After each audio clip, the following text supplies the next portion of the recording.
শিক্ষার্থী বন্ধুরা, আসসালামু আলাইকুম। আশা করছি সবাই অনেক ভালো আছেন। তো বাংলা মাধ্যমে খুব সহজ এবং কার্যকর পদ্ধতিতে কোরিয়ান ভাষা শিখতে আমাদের basic Korea learn with Ahsan YouTube চ্যানেলটি সাবস্ক্রাইব করুন এবং পাশে থাকা বেল আইকনটি বাজিয়ে দিন। পরবর্তীতে আমরা কোনো ক্লাস ভিডিও আপলোড করলে সেই ক্লাস ভিডিওর নোটিফিকেশন আপনার সামনে চলে যায়। তো গত কিছু ক্লাসে আমি কোরিয়ান স্বরবর্ণ এবং ব্যঞ্জনবর্ণ শিখিয়েছিলাম, অর্থাৎ কোরিয়ান স্বরবর্ণ এবং ব্যঞ্জনবর্ণের ক্লাস নিয়েছিলাম। তো সেই ধারাবাহিকতায় আসলে আজকে আলোচনা করতে যাচ্ছি স্বরবর্ণ এবং ব্যঞ্জনবর্ণের সংযুক্তি, অর্থাৎ স্বরবর্ণের সঙ্গে ব্যঞ্জনবর্ণের কিভাবে সংযুক্ত করতে পারে, স্বরবর্ণের সাথে ব্যঞ্জনবর্ণের সংযুক্তি। তো স্বরবর্ণের সাথে ব্যঞ্জনবর্ণের সংযুক্তি যদি আপনি করতে পারেন তাহলে কিন্তু যে কোনো ধরনের শব্দ আপনি গঠন করতে পারবেন। তো চলুন আমরা আজকে এই ক্লাসটি দেখব।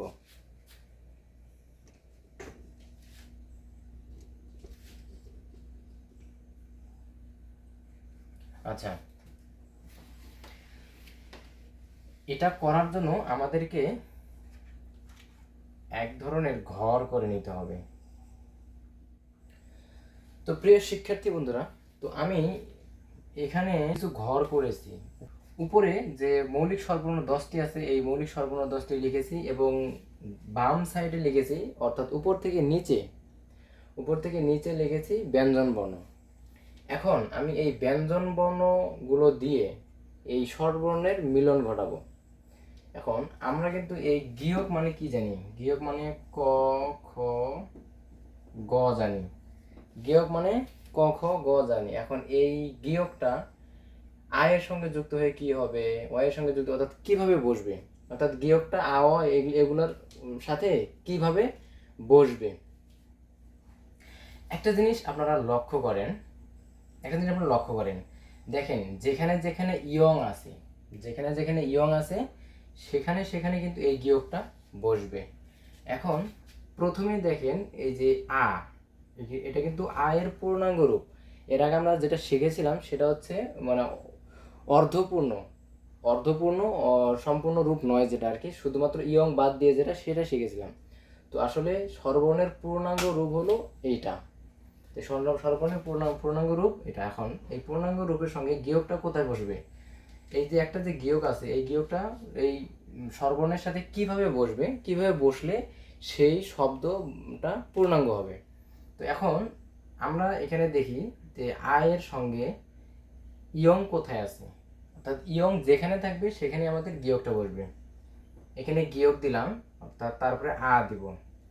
আমরা কিন্তু জানি আতে আকার হয়, আর বাংলায় যেমন আকার একটা চিহ্ন, আকার যেমন এরকম একটা চিহ্ন, বাংলার আকার কিন্তু এরকম একটা চিহ্ন, কিন্তু কোরিয়ার আকার আর সরাসরি আ, অর্থাৎ আতে আকার ডিরেক্ট যে আ, ওই আ মানেই হচ্ছে আকার। তাহলে এই গিয়কতে আমরা জানি ক, খ, গ, তাহলে শব্দের প্রথমে বসলে এটা আমরা উচ্চারণ করব খ। তাহলে এখানে শব্দের প্রথমে বসলে এখানে উচ্চারণ হবে খ। তাহলে খ আর হলো আকার, ক্ষয় আকারে খা। এখন গিয়ক যদি অ এর সঙ্গে বসে কোথায় বসবে? গিয়ক অ, অর্থাৎ যেখানে ইয়ং আছে সেখানে আমার এই গিয়কগুলো বসবে। তো এভাবে আমি এগুলো পুরোটাই পূরণ করে নেব। এখানে বসবে আ, তাহলে এটা হচ্ছে ইয়ার সঙ্গে যদি গ বসে আমরা জানি কিন্তু হিসিকাটা সামনে আসবে, তাহলে গিয়া হবে। হ্যাঁ, এখানে যদি আমি গ দেই, গিয়ক দেই, এরকম হবে। তাহলে গিয় এখানে যদি দেই এরকম, অর্থাৎ যেখানে ইয়ং আছে সেখানে আপনার গিয়কটা বসবে। এরপরে গিয়কটা এখানে দিব নিচে এরকম, তারপরে গিয়কটা উপরে আছে, দেখেন ইয়ংটা উপরে আছে এরকম, তারপরে এটা এরকম, এটা এরকম, এটা এরকম। এখন আসি, আমাদের একটা বর্ণ দিয়ে কিন্তু সম্পূর্ণ 10টা মৌলিক স্বরবর্ণের সঙ্গে যুক্ত হয়েছে। একটা ব্যঞ্জনবর্ণ সম্পূর্ণ 10টা স্বর, অর্থাৎ কি বলে স্বরবর্ণের সাথে যুক্ত হয়েছে। এখন এই 10টা স্বরবর্ণের সঙ্গে যুক্ত হয়ে কি উচ্চারণ করলো সেটা আমরা দেখব। এখানে আয়ের সঙ্গে গিয়ক যুক্ত হয়ে হয়েছে খা, তারপরে অয়ের সঙ্গে গিয়ক যুক্ত হয়ে হয়েছে খ, এটা হবে খিয়া, অর্থাৎ ই সামনে আসবে আকার পরে যাবে, তাহলে ক্ষয় শিকারে খি আ, খিয়া।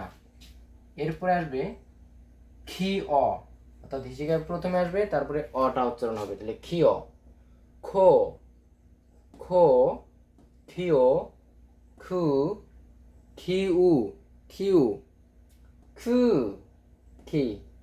এটা উচ্চারণ করতে অনেকটা দাঁত চেপে ধরে মুখের ছিদ্র অনেক প্রসারিত করে উচ্চারণ করতে হয়, খু, এরকম খু।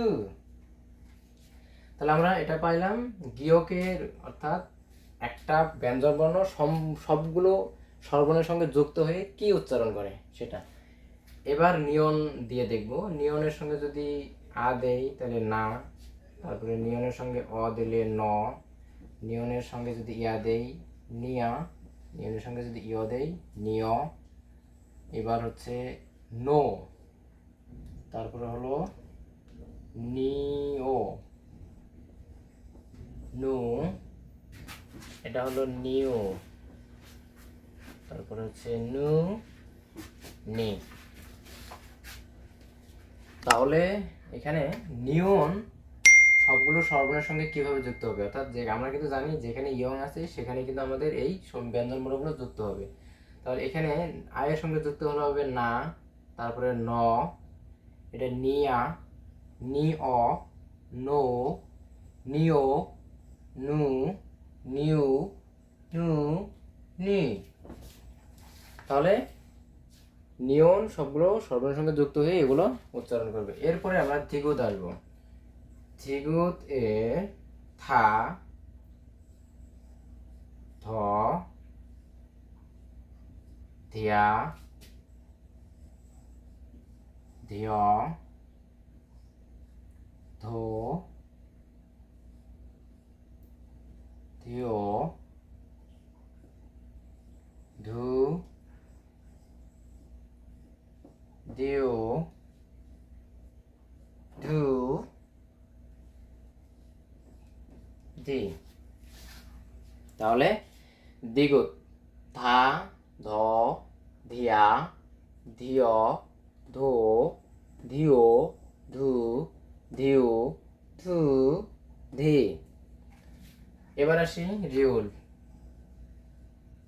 রা, র, রিয়া, রিয়, রো,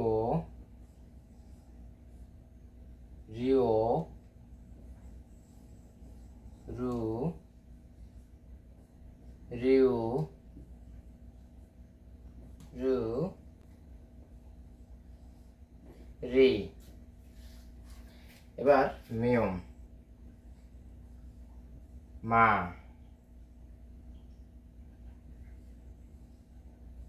ম,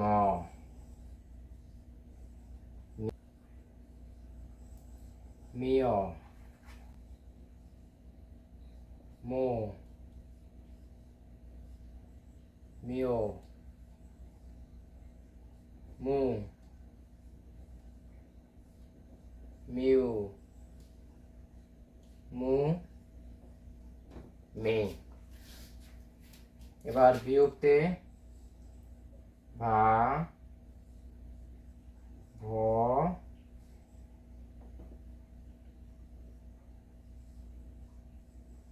ভিয়া,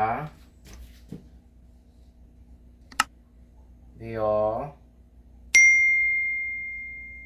ভু, ভিও,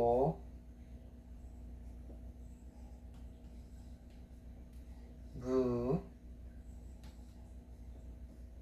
ভিউ, ভু, ভি। এবার সিউত। সা, স, সিয়া, সিয়, স,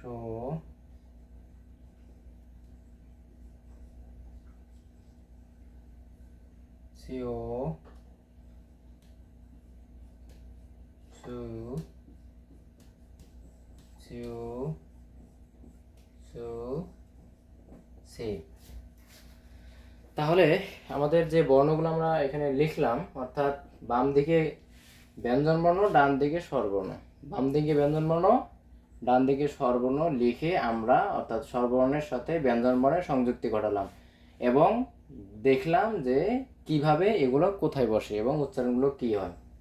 তাহলে আমরা প্রথমে দেখেছি কি স্বরবর্ণ অর্থাৎ পূর্ণাঙ্গ স্বরবর্ণ, পূর্ণাঙ্গ স্বরবর্ণের যেখানে যেখানে ইয়ং আছে অর্থাৎ শূন্যগুলো আছে যেখানে যেখানে, সেখানে সেখানে আমাদের এই বর্ণগুলো বসবে, অর্থাৎ আমাদের এই স্বরবর্ণগুলো ব্যঞ্জনবর্ণগুলো বসবে।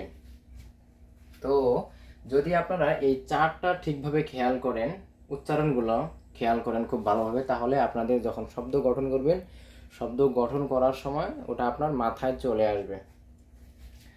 তো এটা পড়ার সময় এভাবে পড়বেন: খা, খ, খিয়া, খিয়, খো, খিও, খু, খিউ, খু, খি। না, ন, নিয়া, নিয়, নো, নিয়, নু, নিউ, নু, নি।